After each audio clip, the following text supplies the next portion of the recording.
the end of the day, I know who I am. Welcome. You are listening to Rainbow TableTalk.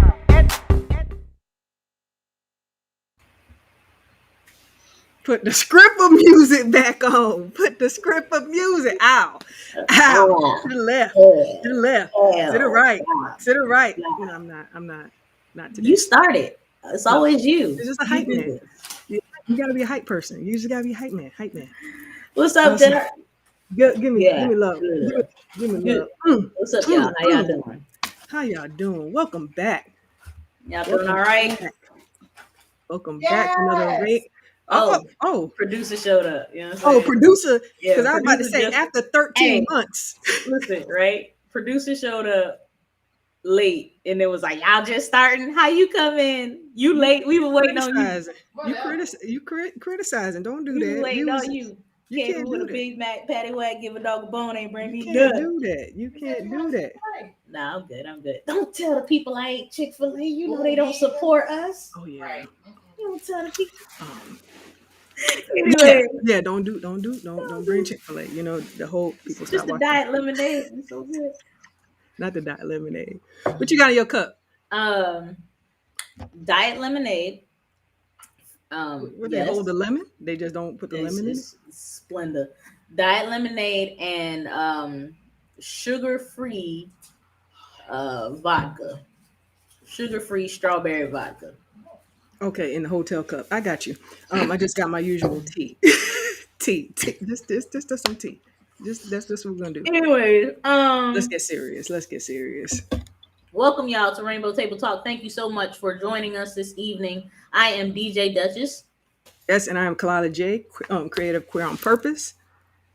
Listen, we're here just to share our stories with our community, our family, and share different people we love with you guys in an attempt to bring our community together, get past some of the hurts that we've been through, are going through, will go through. So, yes. KJ, I will let you introduce our guest for the evening. Oh yeah, we got an A-lister in the building. One of my soul friends, a great person, great human. We got Jewel Cadet, aka Jewel the Gem, in the building. Just Black queer femme. I don't want to give too much because I'm gonna do a disservice to all that this woman does. So I'm gonna just let her do her thing and stand in the center. So I'm just gonna hand it over to you, Jewel. Go ahead, do your thing. Yes. Well, thank you for having me, first of all. So yeah, I'm supposed to just say who I am and what I do. Tell the people who you are and how you yourself. serve the community. Tell us who you are. Yeah. Well, one, it's really dope to be on this side of it because usually I'm the one in conversation, interviewing, for lack of a better people. So this is really dope to share that. But I am a business owner. I own two businesses. I am from Brooklyn, East New York, to be specific. Okay, pre-gentrified. Okay, I'm a girl from the hood. I identify as a ratchet revolutionary. I love Black people with all my heart. I'm queer as fuck. I am a badass radical femme. I am on a reality show, so I'm giving entertainer. Nice. All of that. I'm a community space curator. One of my most favorite spaces that I've been curating since last summer has been Sunday Survivor Series, and that's just been a blessing. There's been so many people that be on that Zoom. Like I remember there was one time, maybe around this time last year, there was over 100 people on a Zoom, largely Black queer people, but everybody's Black, in the space, healing together virtually. So really blessed and honored to curate that space. I also am a bad bitch witch. You know what I'm saying? I'm very spiritual. I honor my ancestors. I conjure, I manifest and all of that. So yeah, I'm really that girl. That's what I wake up and tell myself every day. Like, I'm that girl. You that girl. That's So that's me. what you wake up and that's the mantra for the morning. Like I woke up, That's hey, the mantra. I'm that girl. That girl. That's a T-shirt. That's a tagline right there. I'm that Right. girl. For I'm sure. that girl. For sure. You see the resume, people? You see the resume. You see the resume. Honestly, and I probably really didn't need to say all of it. I'm like, oh, I braid hair. I do all the things. I'm actually gonna be braiding my hair later on tonight when I hop off this. So yeah. Awesome. That is beautiful. That is beautiful. 2021 Renaissance woman. Look at that. Look at that. Doing it different. Doing it different. Yeah. All right. So let's get it started. Icebreaker. Yeah. What you got cooking up? Because I know you. So, I know you. Uh-oh. I don't know why. So let's see. Would you rather be able to see 10 minutes into the future or 150 years into the future? How do you come up with that? And why? Do you say up to 150 or just 150? See, now you gotta get okay. So 150. You either can see 10 minutes from now, or you can see 150 years from now. Oh, 150 years. Because in 10 minutes, I know I'm gonna be on here. That was. Let's take that answer for 500. Let's take that answer for 500. Exactly. 10 minutes, you gonna be here. So Kate, I'm gonna be right here with y'all. So, but it's revolving. It's always to like you could always know what's gonna happen 10 minutes from now. Oh, now you adding stuff. Oh, see, you adding extra stuff. I take the 10 minutes. You extra stuff. You So out. it's like you always gonna know 150 years, or you always gonna know 10 minutes from now. Because for me, I'm gonna do 10 minutes because I ain't gonna be here in 150 years. But well, 10 minutes from now, you switched it up. Okay, no. If you switched it up. No, I ain't switching up. All I'm saying is if the Powerball was about to be played at 9:00 and I could know the numbers, you did switch and I just like notice outside the Wawa and I go ahead and play them numbers. I'm just saying. You did, dog. You told did. First of all, would you rather supposed to be real black? You added extra details. Listen, you added a why, a who, a toss in. You created a storyline. This what we gonna, cause ain't nothing about me just blah blah. I'm all over the place. I'm always extra. Okay. Well, tell you that's that Sag. That's that Sag. That's that Sag in you. Now you know. Look, okay, what about you? What you gonna do?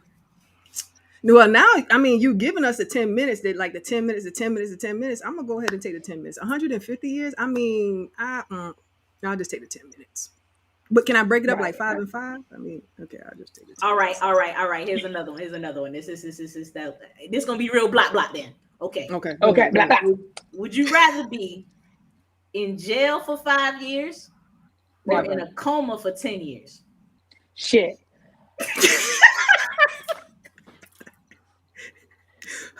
How did you come up? I'm still trying to figure out. I'll take coma for 10. Yeah. I'm gonna take coma for 10. I'm gonna take coma. I can't do nobody prison. I can't do 10. That's gonna be a long sleep. Listen, I'm just gonna be. I barely like to use gas station bathrooms. Y'all think I'm gonna You think I'm gonna be using tampons and pads and shower shoes? I can't do it. I can't live that life. I'm good. I'm going to the prison. I'm gonna go into the prison because I just want to speak to people. Hopefully, help change people's lives inside there. Okay. You know, maybe get some inspiration to them. I think. No, just kind of help them, empower them, and so when they get out. That's not what prison is for. Okay, I'm just okay. Let me just go ahead. Prison. Okay. I'm just gonna go ahead and go to that coma, take a sleep, wake up. Listen, yeah. The way I'm trying to think about it is at least like you come out of prison, you gonna have a record. You ain't gonna be able to do too much. Like, and you come out of that coma. There's gonna be news releases, stories, press. I'm a walking miracle. What you mean? It's giving testimony. Exactly. It's testimony vibes. It's giving. Won't he do it? You know? Yeah. Like they woke up. They still got their own. I'm gonna have my speaking tour together. Listen, exactly. This is what I'm saying. And if I can see 10 minutes into the future and know how I'm gonna go into the coma, then. All right, forget y'all. All right, so let's get into it. So, this title of the show was brought to you by Kalila because it's very serious and powerful. The power of a survivor. You know me, I be like, we here, we queer. What it's gonna do? So Also here and queer. this Right.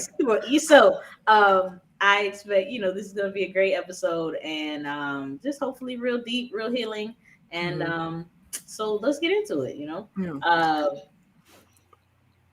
Jewel, So just basically share like how you basically are here to help the Black queer community. Right, in terms of survivorship. Mm-hmm. Yeah. Well, the thing is that when I was in, abusive relationships, I felt very isolated. And I remember one time making a call, and I'm thinking, people follow me on Instagram and they know that I've shared different stories of being in abusive relationships. But when I thought about a story that I haven't really shared so much about, I'm thinking about like this specific relationship between 2012 to 2015. And I'm thinking about specifically in that relationship, how alone I felt.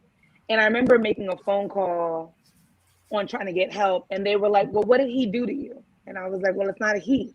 Mm-hmm. And it was like, well, what did he do? And I said, it's not a he. Like, what you mean? And so what I was talking about when I was trying to explain to them, right, I was like, the person that I'm dating is a woman. So you telling me these parts around that, like, that doesn't even make sense. And they were like, well, I don't know ways to support you with that. And I remember just being like, ugh, and just feeling really defeated, because oftentimes when people think about domestic violence, they think about the heteronormativity and only thinking about the masculine person or the man in that relationship in terms of heteronormativity and cisgenderness or whatever around that. And I was just very much like, what do I do? Because at the end of the day, I wasn't trying to get her incarcerated. I didn't want any of that for her.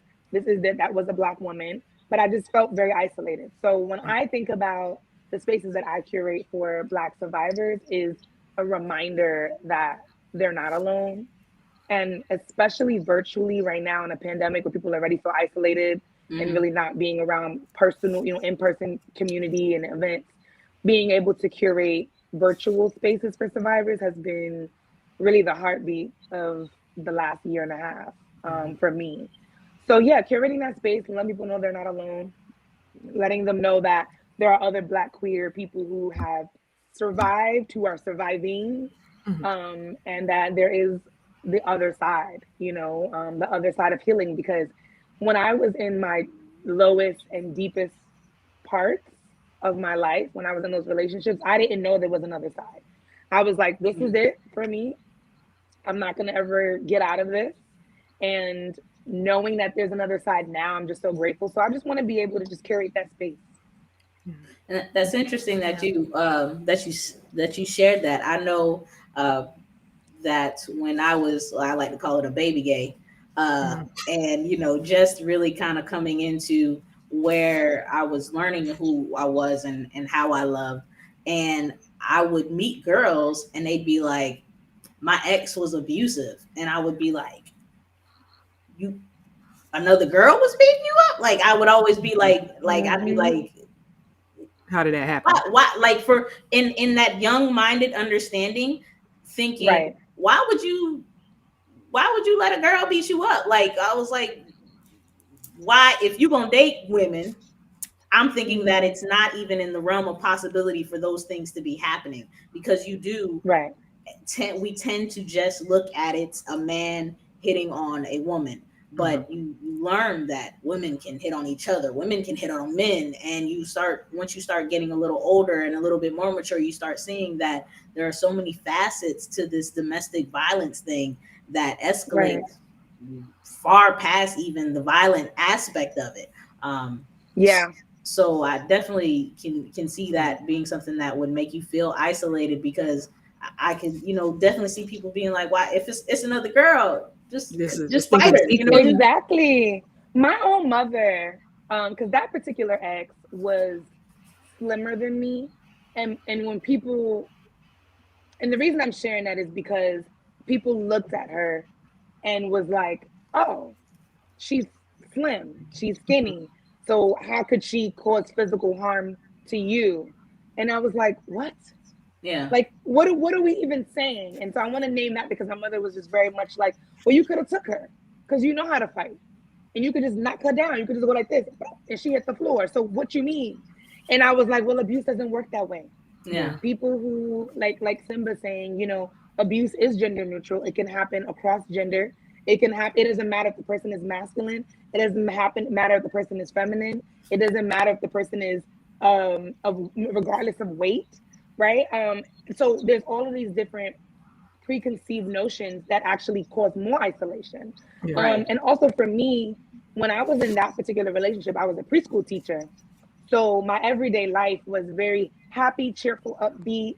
I really became really good at using makeup to mask a lot of my physical bruises. So people were like, you don't even look like you're being abused. Like, you don't look like it. You don't act like it.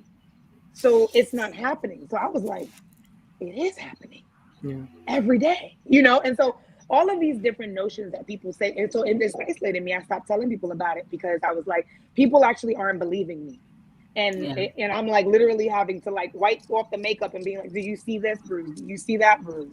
You know, and at that time I was living with my mom and she would see bruises on my body and I would like come up with excuses for it because I felt like if I told her the truth, she would have once again blamed me and been like, why are you not hitting her back? Or why are you staying? Or why this? Or why that? Once again, blaming the survivor, quote unquote, blaming the victim, right? So that became really hard too because people are kind of like, why do you stay? That is not, survivors want the abuse to stop. We're actually in love with these people. We actually have moments of great times with them. Yeah. Right. And if you want to add mental health, if you want to add someone saying, well, I'm doing this to you in that particular relationship, she was like, well, I'm doing this to you because of my mental health. I'm doing this to you because I can't help it. So then I had the savior complex back then. So I'm like, oh my gosh, well, she's telling me that she's doing this because she can't control her anger. She's telling me this, you know, whatever. So I'm like, I'll just stay with her and try to help her. Help her through right? So the next thing you know, you become a punching bag without even knowing it. So all of that causes isolation and gaslighting. Yeah. And then, Jewel, like the biggest thing, like when you're bringing in your story is that so many of us could think, okay, abuse takes this form, someone putting their hands on me. Talk to us a little bit about the different forms of how abuse can take, because many of us think it's just the physical form, but what are the different ways, whether if it's yourself or that even in this whole survivorship, Sunday Survivors, that you've heard people experience abuse? You mind sharing that? Yeah. You know, there's so many different ways that abuse can manifest in a relationship. And you're right, people definitely go towards the physical first. But to be quite honest with you, you know, a lot of the bruises can fade. I have some tattoos that I use to cover over it. And so the physical piece wasn't too much for me when I think about the biggest impact, and not to put it in a hierarchy. I'm like, it's interesting that it's usually the most talked about, but to me, I'm like, actually, what we need to talk about is physiological abuse, which how that showed up in that particular relationship was she was like, well, she had insomnia, and I'm a professional sleeper, y'all. Like professional. Don't go to sleep. Don't go to sleep right now. Don't go to sleep with us right now. You know what I'm saying? Professional sleeper. I could take a nap at any time. I could knock out at any time. I'm a professional sleeper. So we would have these altercations and I would be able to go to sleep. And she had insomnia. So she would be up all hours of the night. I had to wake up at 5:30 in the morning because, like I said, I was a preschool teacher. She had another job, so she didn't have to wake up until like 8 or 9. So she's like, you know what? You're not going to bed. And I'm like, I'm tired. She's like, well, you're not going to sleep. Exactly. Excuse me? And so when I would try to go to sleep, she would push me off the bed. And then I'll like, you know, like literally cry, like literally depriving me of sleep. You know, I was in a relationship one time where my girlfriend at the time was like, well, you know, you didn't do this in the way that I wanted you to do. It was like a sandwich that she wanted me to cut and I didn't cut it in a particular way.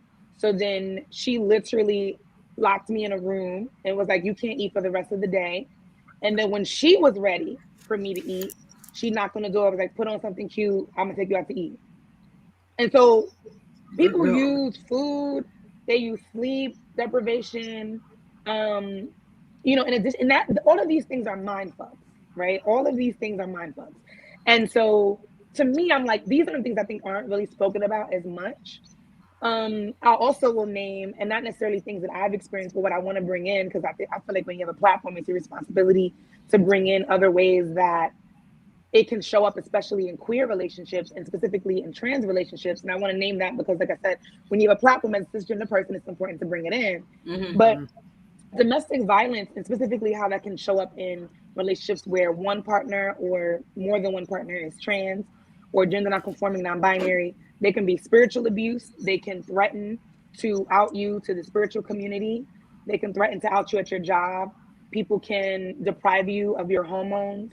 So you know how I was like, I was deprived of food and sleep. But for people in the trans community, they can, you know, experience someone being like, well, I'm not gonna, you don't have access to your hormones unless you do this thing. Or if they get into an argument with you, they'll dead name you, which is also abuse.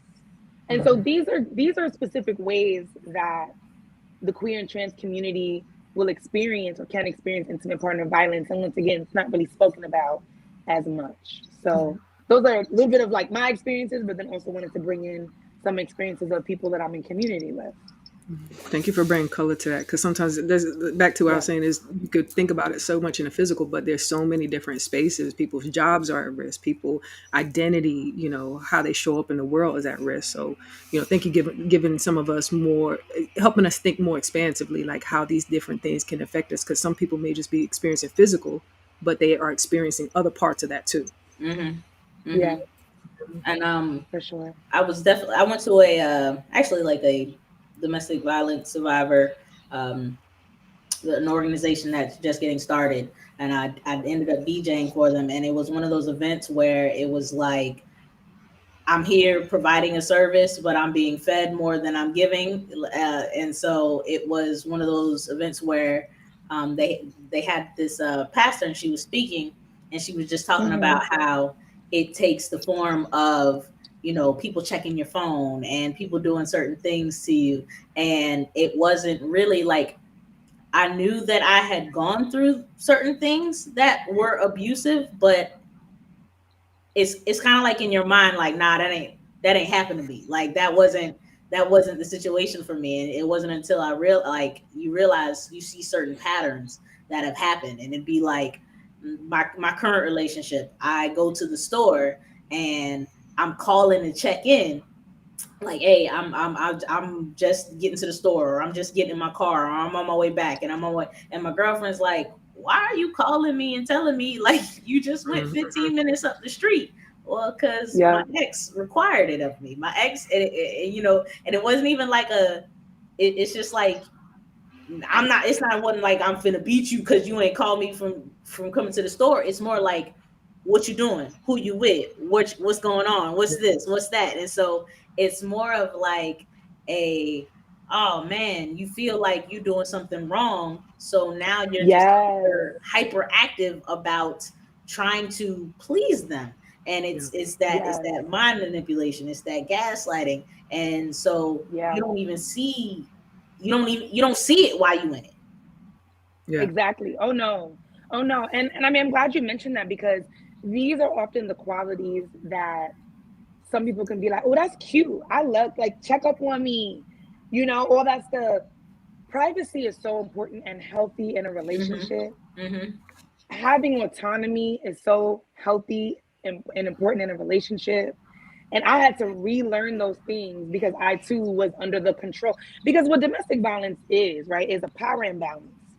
Right? It's deeper than being toxic to each other, where it's kind of tit for tat, one person doing it, the other person doing it.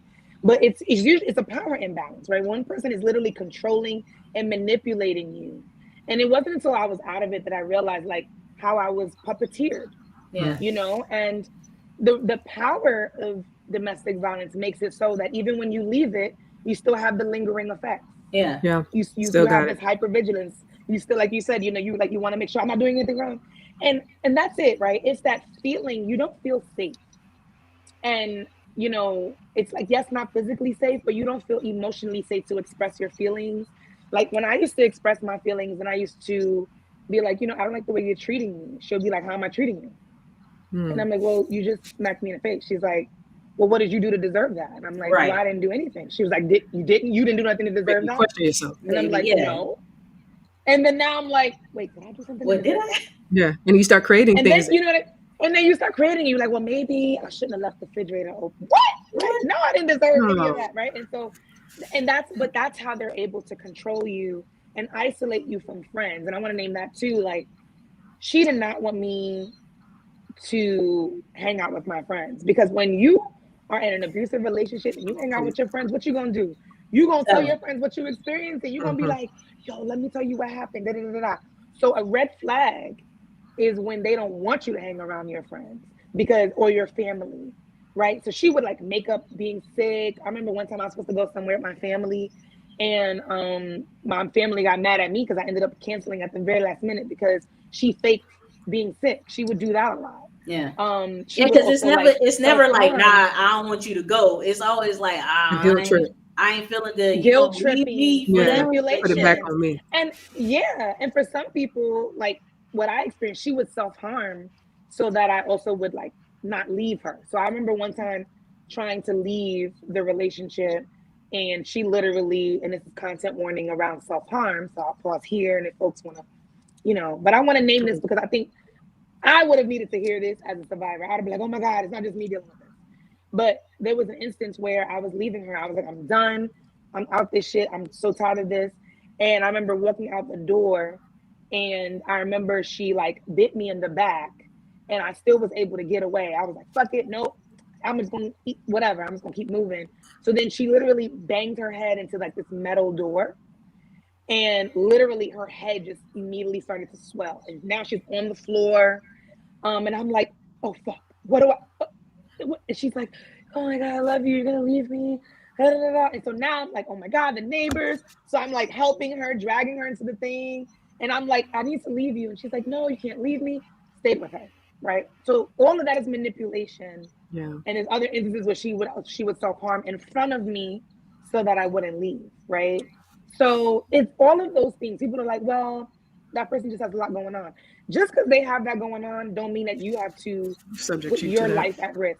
And that's that ride or die shit that the hood taught people that I no longer abide by. Yeah, I'm stay not, with them no I'm a matter ride what. and live. shit. I'm a Don't stay ride with and them. I will live. ride and live. I'm hopping off that bus. Why Stay we with them. dying? What's going on? No. But the hood teaches you to be there no matter what. Yeah, and that's at the expense of your own life. So like, what was for you? Like, what was the turning point where you said, you know, no mas, I can't do this anymore. I have to leave because this is not healthy for me. Yeah. Yeah. Well, you know, that I'll share that particular relationship, and then I'll make a more general statement because it didn't end there.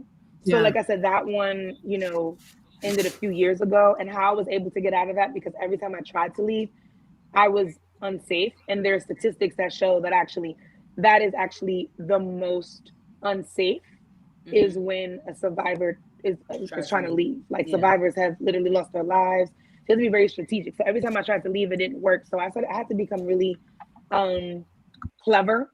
So at one point we were living together, and I was like, okay, she needs to leave my house. Like I need to leave her. It needs to be done for good.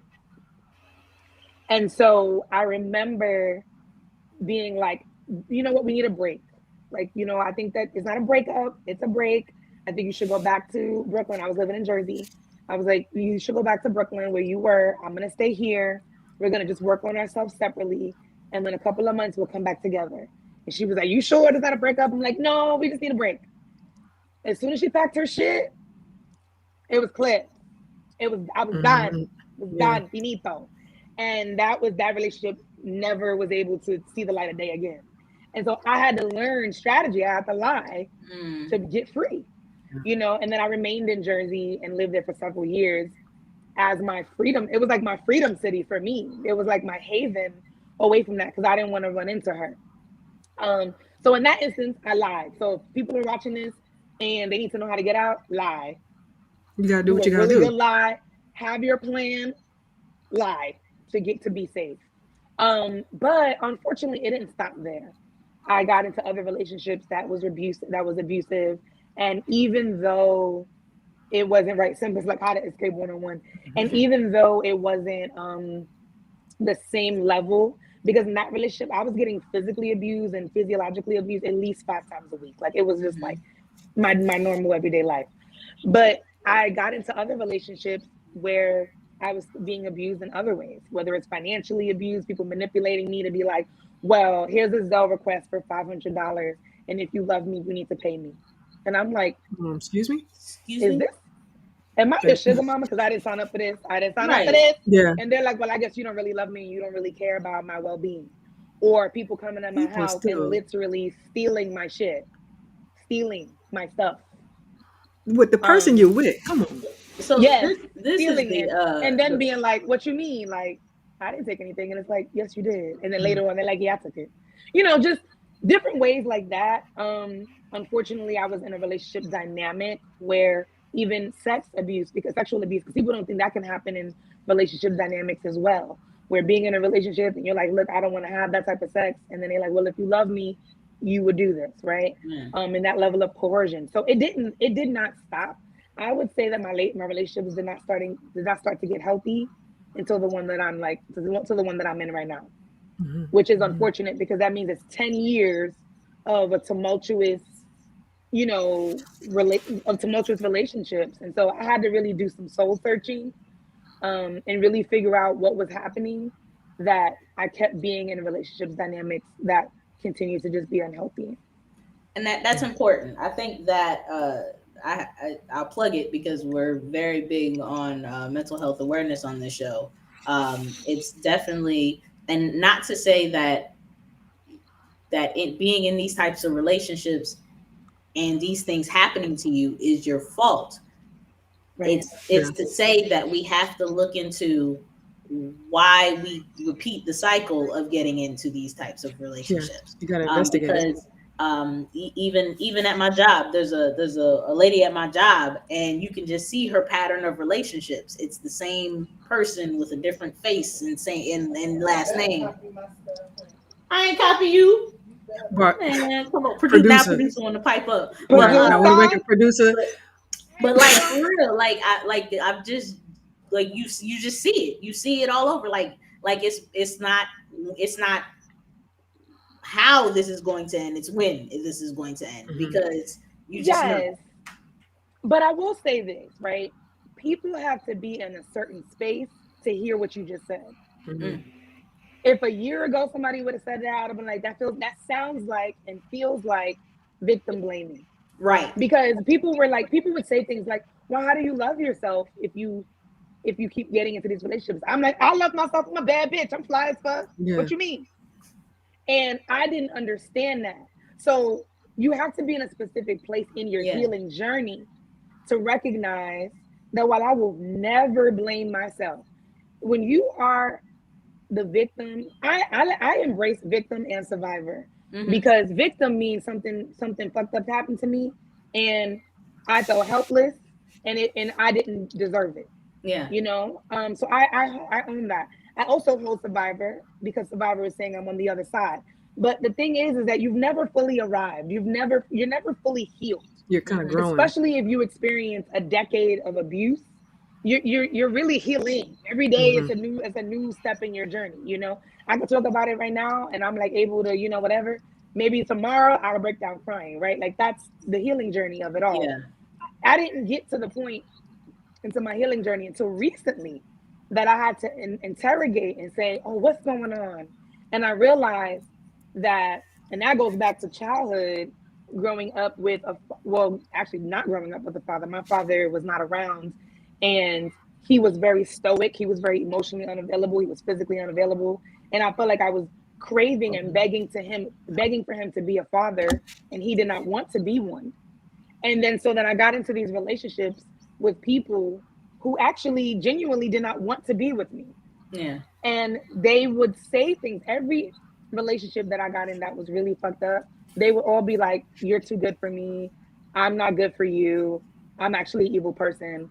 And instead of me being like, oh, gotta go, I would be like, no, you are a good person, Trying to and replace I that do love relationship. you, Yeah. and I'm trying to like force people, essentially, like not force in that way, but like I'm like telling you to tell me, I'm like, no, you just need love, and love is, I got you. And I had to realize it is not my role to heal people like that. Yeah. Right. If you don't want to be with me, then you don't want to be with me, period. You know what I mean? I don't have to love you through your trauma. And a lot of people were coming at me with, look, this was my childhood. My mama was on, this. It came with a lot of wounds. And And people I use took it that. upon People myself use Yeah. that. to be like, oh, you know what I mean? Literally. And so I had to learn, like, that's not going down no No. more. If you don't want to be with me, period. Yeah. And that's really what it is. So I feel like like the whole idea, when someone tells you who they are, believe them. Believe them. Every single one of them was like, you're too good for me, and I should have believed them because I was. Yeah. And that's not recognizing your own worth. But like you said, it takes time, Yeah, because there's people it does sitting take a lot here of time. or they're in that space. When you're in that bubble, you don't see it until you get Yeah, to a space. And we've heard before, until you're tired of being tired, until you're tired of being tired. sick But and it takes time. tired. It takes time. And Hmm. I think people who end up in situations like these are often people with savior personalities, because it's Yes. very Mhm. easy to say it's because a lot of people will bring, well, I'm this way because of this. I'm this way because of this. Like, I could see myself moving away from relationships and then them being like, I dealt with this as a kid, and you being like, well, dang, that makes sense why you like this. So maybe you just need to be loved, and you need to be loved in a certain way. And it's that mixture between you trying to save them, and in a sense, You drowning. because of things you might have gone through with your father, trying to save yourself, trying to save a piece of Yeah. yourself. And so it's like you just have to get to that. The best thing that the therapist ever told me was, what makes you get into these relationships? What about you thinks that you're not good enough to where you have to Yes. have something that you're giving to people in order for them to love you? Why do you not feel Yeah. that you're just good enough to love in and of Yes. yourself So without the giving of As yourself? is. yeah. Yeah. Exactly. As is. And, when you mentioned personality, it made me think about as well, like, people sometimes feel like the personality of a survivor is quiet, meek, docile, what society would say is not strong.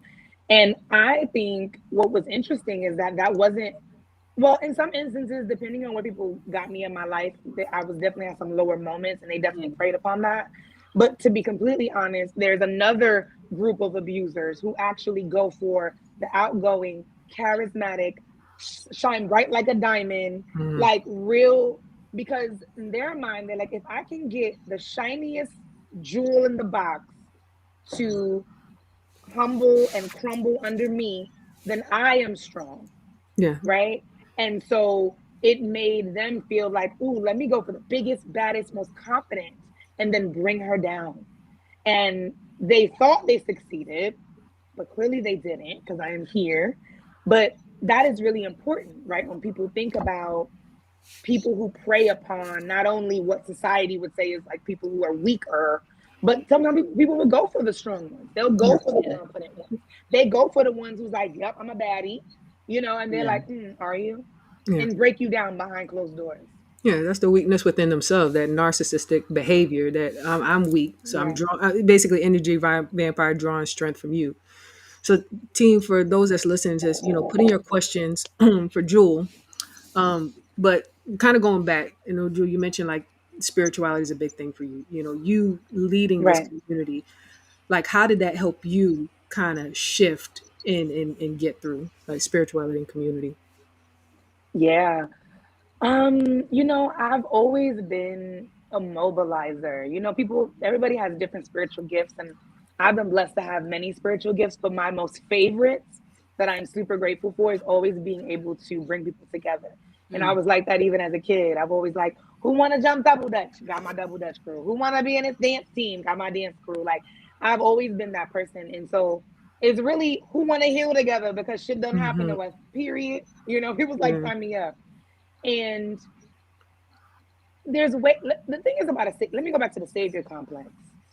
The savior complex is not bad, right? I talk about this with my therapist. It's not bad. It's not a bad quality to have, but how do you do it to save yourself? Mm-hmm. And how do Reverse it. you do it to create people? And how do you teach community tools to save themselves? Right? Because what me having a savior complex, and in those ways, that didn't turn out good for me. Yeah. But what it really means at the heart is I give a fuck about people, and I'm an empath, Yeah. and I Yeah. care about people. That's not bad. But me curating those spaces help. The community is a mirror for me because people are sharing stories. They're being brave. Every single time people enter Sunday Survivor Series, I'm like, look at y'all doing what your ancestors probably weren't able to do. Like, Yeah. look at y'all healing. And they're a reflection for me. And I'm hoping that I'm a reflection for them. I'm hoping that they see me heal out loud and they get to heal out loud.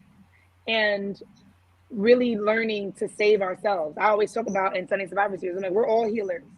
We all heal ourselves in in ways that are different and unique to us. Mm. So Sunday Survivor Series and curating spaces has really taught me how to alchemize the savior complex that a lot of people have into saving ourselves and healing ourselves. Because that's what I do every day. Every day when I talk and the way I'm talking right now, I'm saving me. Mm-hmm. When people listen, they're like, "Ooh, I could do it too." Right? So that's how you use your savior complex for good. You know what I mean? Instead of trying to save people who don't want to be saved and who just got their demons. There's a lot of people with a lot of demons, a lot of dark ass people who just want to be energy Prey on vampires, people. as Simba is saying, and just really prey upon your light. So how do you shine bright and then you encourage that light in other people? That's a beautiful thing, to be a mirror to community. Yeah. And thank you for leading the community, because you go back to saying like the critical time is when people are trying to get out of a situation and they feel unsafe. And I know I've been at Sunday Yeah. Survivor. I'm a fan of it. And you create a space where people can feel safe for that 90 minute, that 2 hours, and then able to say, okay, hey, I'm pulling strength to at least get a step forward out of my situation. Because people need Mm-hmm. community. Like you Yeah. said, you Yes. felt isolated, and it's real hard to come out of something feeling isolated. So to see people who are like you and be able to say, okay, well, even if it's not you're giving me all the advice, you're not giving me the step by step as to how to get out of my situation. You're giving me light at the end of the tunnel that I can get out of my situation. Mm-hmm. Mm-hmm. Mm-hmm. Absolutely. And a lot of different types of abuse intersect. Like even if someone goes to Sunny Survivor Series and maybe they haven't experienced domestic violence per se, Mm-hmm. but maybe they experienced family abuse, right? But if you think about the ways that family can abuse people within their family, there's still power dynamics. Yeah. Mm-hmm. There's still this whole like I I wrote an article a few years ago on Mother's Day, and my mother was really like in her feelings about it. But I would never blame my mother or my grandmother because of the abuse that I experienced. However, growing up in a household that says, I love you so I can hit you, I love you so I could do this to you, I love you so I can talk to you, however, I love you and I can threaten you, really did show me that, oh, being in relationships, yeah, they beating my ass, but they love me. Yeah. So it's okay. Yeah. So how much work are we doing to examine the ways that we were raised and the messages that we got in our households, and in figuring out the ways that we bring it into our relationships? So I had to really do some work in recognizing, oh shit, that was a wrong message that I was taught. I was taught in my household to be a ride or die and to never leave. Mm. And to be like, Yeah. look, you in this relationship, you stick it out. But that's because the Black women in my family were taught to do that. So how do I break the cycle and say, not over here? If Yeah. you loving me, you're gonna treat me like The the way I need to be flower that I treated. am. Right. Yeah. You know what I mean? Like Right. that's what it is. And I can still be a strong Black woman, but still, and not take no shit, but to still be soft. And soft doesn't mean that you get to treat me like a puppet or treat me like a punching bag, but that you get to treat me with respect, right? And with gentleness. And Yeah. so I had to do a lot of that work too, to be like, the things that I was taught really did seep into my brain, and I had to really cut that shit too. Yeah. I Yeah. struggle with that because I have two children, and so they fight all the time. And so Mm-hmm. you find yourself on one hand being like, oh, he hit me, and it's like, okay, well, tell her you're sorry. And then normally in that process you're like, all right, well, y'all hug each other and make up. And that Yeah. works for children, but then the overthinker is like, I don't want her getting older or him getting older and thinking that it's okay for Yeah. somebody to hit you and then apologize. Because Yeah. my son is constantly saying this line like, well, I said sorry. Well, I Yeah. said sorry. And it's like, just That's not because you enough. said sorry, it does not erase the action that you did. It does not erase that hurt. It does not erase the fact that, your sister is in pain right now. Sorry is not a fix all to what's going on. So I think it's Exactly. important to be mindful of the messages that we're relaying to each other. And in my family, the message was, You're don't gonna hit. trust no man, and that's from years of like infidelity. And so Hmm. it was like, don't trust this, don't trust that, don't trust. And so you can see this level of hardness. Like, I feel like there's a different level of hardness from the generation before us. Like, it's like we don't tell our Yeah. kids we love you in a certain way. We don't tell our kids we're proud of you in a certain way. It's just like, yeah, this is what you're supposed to be doing. That's good. Yeah. Instead of just being like, Yeah. so And we a really lot of have it to is look at the generations. survival. Yeah. I was just about to Yeah, say that and a lot of it survival. is survival. And I do understand why people I understand why I was taught that. It's just but it's up to me now as an adult to recognize that's not the type of woman that I want to be. Right. And I think also too, like even going back to that last part, right? When you tell two kids to apologize and then give each other a hug, when kids get older and become adults, because all three of us used to be kids, Yeah.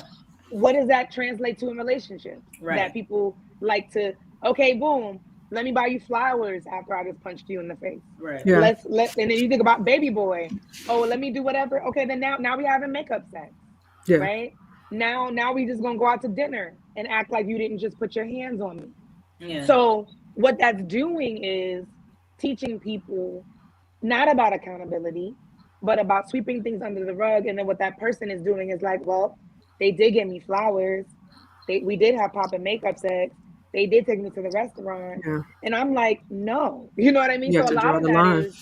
a lot of that is drawing the line and recognizing that when we're raising children, we're raising future adults Yeah. who are going to get into romantic relationships, and they're going to take the things that they learned in childhood and apply it to their And romantic apply it to Yeah. relationships. And I think that's the big difference. Like with us in this generation now, before it was back again, a previous generation was just survival here and now. I'm disciplining my child Yeah. now, but now we get the opportunity. Okay, there are going to be adults and think in the future, because otherwise that you're priming them to just be susceptible to abuse. And next thing, 30, 40 years old in therapy, talking about these things as a child. So, Yeah. I want us to kind of like shift to what would you share with the younger Jewel, or if there's folks that's in this situation right now, they're feeling stuck, what advice would you kind of give them? What would be your words of wisdom? Yeah. Um, what I would tell the younger Jewel, I do a lot of apologizing to the younger Jewel. Like, oof, like I look at pictures and I see, 21-year-old me, 25-year-old me, and I see me smiling, I see me looking cute, and I'm like, ooh, there was so much pain. Mm-hmm. So what I would tell younger Jewel is you don't have to force people to be in a relationship with you. If they don't want it, if they tell you who they are, they're showing you who they are, they're telling you who they are, believe them. It's not a mind like that's not the mind trick. They Hmm. actually really giving you they're waving the red flag, right? Yeah. Believe them. And it's okay to leave people. Because I used to be afraid to leave people. I used to be like, oh my God, I'm abandoning you. Oh my God, and your mother abandoned you, and your father abandoned you, and your great grandmother abandoned you. And it's like, so one, you don't got to force it. Yeah. What's yours will be. And then two, if it's not right, you leave. And it's okay to leave and leave without feeling remorseful, leave without feeling like you did something wrong. So that's what I would have told myself. But anyone who's watching and they're experiencing that now, I would say think of a safety plan on how to get out. And a safety plan can mean emotionally, safety plan can mean literally lying. all of that type of stuff. It's not easy to leave. I do not tell people to just get out. I say create a safety plan Yeah. to get out.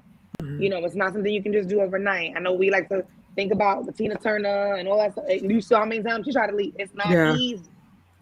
So I would say complete a safety plan. But I think even more than that is recognizing that there is a light, there is another side, that there is love after abuse.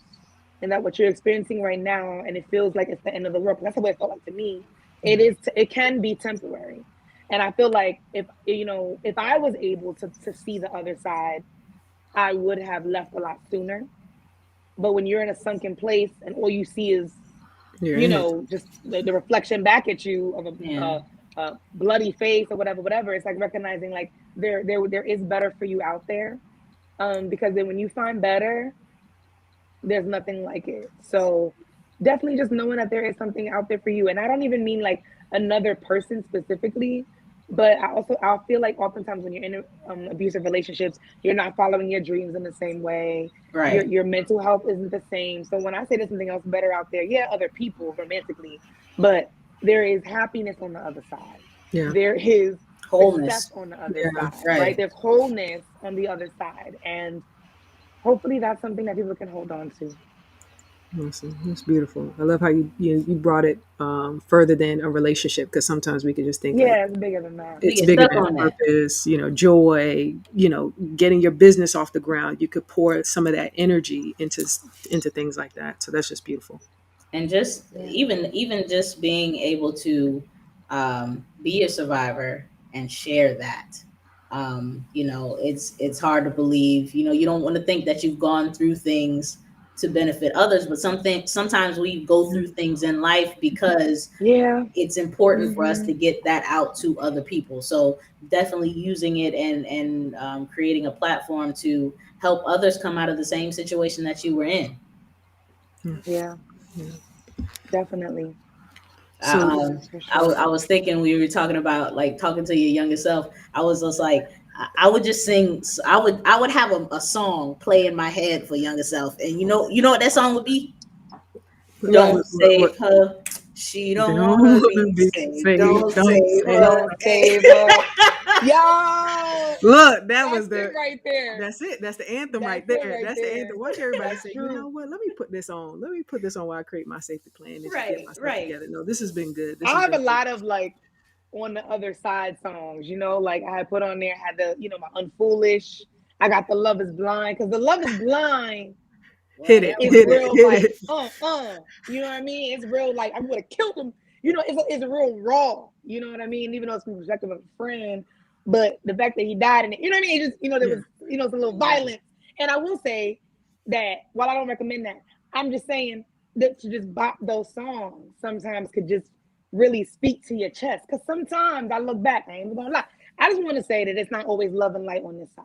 I Right. want to say that sometimes I'll be like, y'all gonna get your karma now for what y'all done did to me. And I want to name that because not everything is Yeah. foo foo la la, like, oh, love and light. I hope they're in a better place now. No, You I gotta be hope you honest. experiencing karma. Right. Honor Right. that human I just want to aspect. say that. Okay. You see how she got up in Yeah. it was in the eyes. It was in Hey, the eyes. in It was case in you the eyes. watching right now, It's the Just in eyes. case, because they be watching listen. you It's Hell like, with hey, karma. gasoline draws on. I'm just saying. Oh, look, okay. don't let me drop the match. Okay, you know what? I Listen, but mean, real we talk. got balance. So, in this climate that we're in, granted, more people are coming out outside of COVID, but the domestic violence rate did skyrocket during COVID. Yep. The level of breakups skyrocketed during COVID because people were forced to be with each other.